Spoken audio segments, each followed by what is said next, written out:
Michael Jackson. কেউ কেউ বলেন তিনি 150 বছর বাঁচার জন্য নাকি অক্সিজেন চেম্বারের ভিতর ঘুমাইতেন।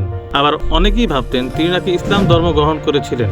তবে তার থেকেও বড় ইন্টারেস্টিং ব্যাপার কি জানেন? তার এত বেশি জনপ্রিয়তা ছিল যে তার গান শুনতে আসা দর্শকরা এতটাই মুগ্ধ হতেন যে তার গান শুনতে শুনতে জ্ঞান হারিয়ে ফেলতেন। এই গানের কথাগুলো একটু মনোযোগ দিয়ে শুনুন।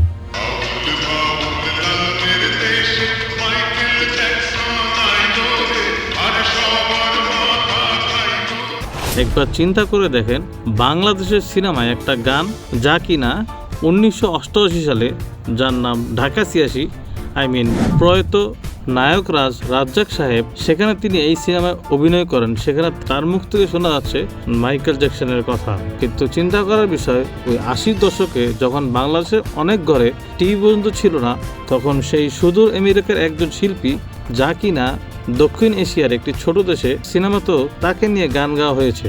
তাহলে চিন্তা করুন তার কি পরিমাণ জনপ্রিয়তা এবং ইম্প্যাক্ট থাকলে এটাও হতে পারে। তাহলে বুঝতেই পারছেন আজকে আমরা কাকে নিয়ে কথা বলবো। তাহলে আর কথা না বাড়িয়ে শুরু করা যাক আজকের নতুন পর্ব।